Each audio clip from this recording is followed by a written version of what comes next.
What's up mga tamago? Arino, lagusayim sa inyo lahat. And today's video is pag-usapan natin itong malaking update na nangyayari ngayon dito sa Pika Moon. Itong episode na to mga tamago ay isang BNB o yung bayad na episode na ginagawa natin kapag tayo ay nabibigyan ng mga project owners para ipadala ang kanilang mga mensahe sa mga crypto communities. Pero wag kayong mag-alala, dating gawin, reviewin natin to ng patas at kung ano lang yung nakikita natin, yun lang naman ang ating sasabihin. Later on, syempre, sasabihin ko rin yung sarili kong pananaw regarding dito sa mga updates na to. Pero dito muna tayo sa kanilang Twitter. Ito nga, $1,800,000 worth of Pika tokens have been burned. So, ang laki nun mga tamago na sinunog nga talaga nila. Ito yung transaction details. Kitang-kita naman yan. Ethereum, open source yan mga tamago. Kumbaga, hindi nila pwedeng sabihin na gawa-gawa lang yan, $1.m million. Kasi ito may katibayan. I-check nyo na lang sa Etherscan. Meron ding $1,000 Pika giveaway. 4 people will get $250 retweet, like, comment. Ang laki ng mga pamigay. Lagi may pamigay dito sa community ng Pika Moon mga tamago. I suggest kung wala kayong tiwala dun sa project, ayaw nyong bumili, edi salihan nyo na lang itong mga palibre nilang Pika Moon at saka pasukin nyo yung kanilang Discord. Nga pala may bago silang game, mamaya i-reveal natin kung ano yan. So dito mga tamago, nagde-develop sila ng mga arcade games or mga mini games mga tamago habang dinidevelop pa yung pinaka open world talaga nila. Kasi the main plan is to make an open world na kung saan pwede tayong magpagala-gala doon. Meron daw arcade house, kumbaga yung laruan ba ng mga arcade games katulad nga nitong nakikita natin. Syempre lahat ng yun plano pa lang naman, sana matuloy talaga. And ang pinaka good news dito mga tamago, pwede ka nang mag-earn ng Pika Moon. At ang Pika Moon mga tamago, tradable na yan pwede mo nang ipapalit yan sa BitGet, sa Mexi at sa iba't iba pang exchanges. According nga dito sa kanilang website mga tamago, sila ang the fastest growing GameFi token in the industry. Actually ngayon na down ang market mga tamago, bumagsak ang Bitcoin ngayon nasa 57k. Pero it seems na itong Pika Moon hindi ganun masyadong apektado dahil nga nasa Ethereum blockchain naman siya. Ang Ethereum bumaba rin pero hindi masyadong mababa talaga. At ang isa pa mga tamago, pinag-usapan nga dun sa latest podcasting nila Boss Conrad at saka ni Boss Nix. Kumbaga, ito yung mga developer sa likod nitong project na to.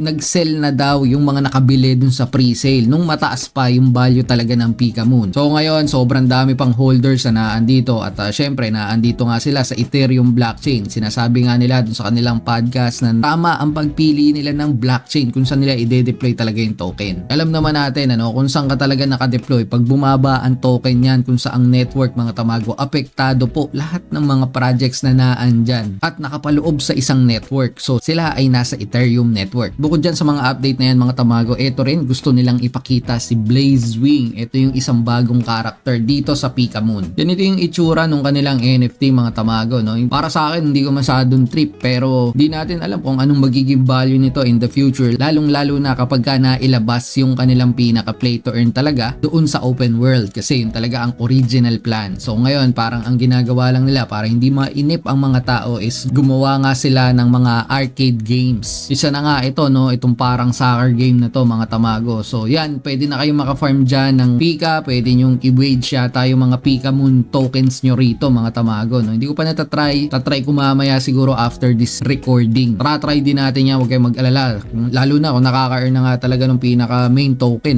mga pangtanggal inip. Ito nga sabi nila, this game serve as placeholders while the full game is being developed by Orbit Cosmos mga tamago. Make sure to follow all their social medias mga tamago para updated din kayo sa mga nangyayari dito kay Pika Moon, lalong lalo na kung kayo ay may hold nitong mga token nila. Hindi natin alam kasi yung mga meme coins nga na wala naman talagang use case, walang laro, walang games mga tamago, minsan yun pa yung namamayagpag. Ano pa kaya lalo yung mga may project talaga. Syempre mas malaki ang chance na mas magtagal yung mga ganong projects mga tamago, lalong lalo na kapag nakikita natin patuloy ang pag-develop ng mga team. In fairness sa mga developers na to, hindi sila tumitigil mga tamago ng pagkuha ng mga KOLs na mag-showcase ng kanilang project. Ito honestly, imagine sa amin nga mga tamago, ito update lang to pero gusto nilang iparating kasi parang ito yung pinaka bosses nila. Ito yung way para makarating dun sa mga iba't ibang community sa iba't ibang parte ng mundo yung kanilang mga information. Ito yung part ng kanilang information dissemination mga tamago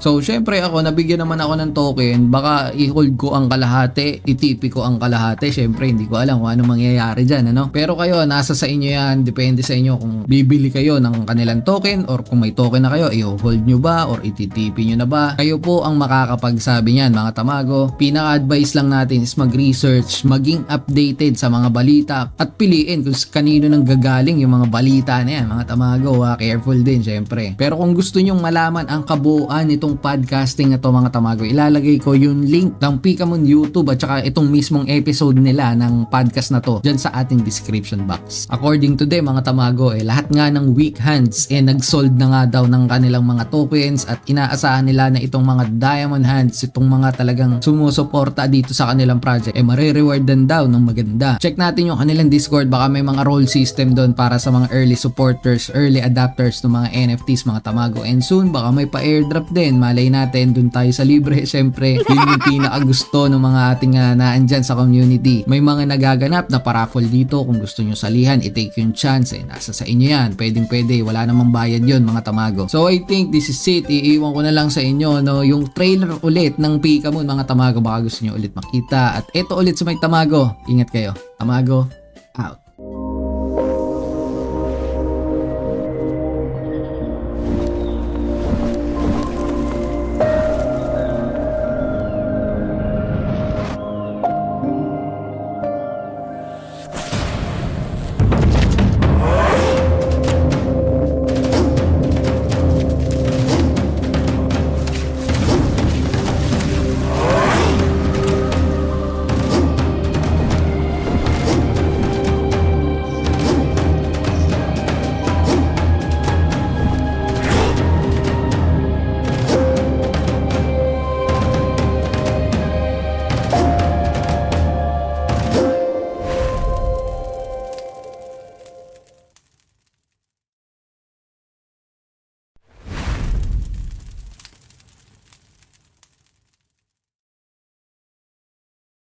Halika na't sumama sa aming barangay, samahang masaya, ano pang hinihintay? Kung online games ang iyong gusto, dito ka sa guild ko, solid to. Sa aming community na puro makulit, mga hari ng trash talk pero malupit, bawalang iyakin.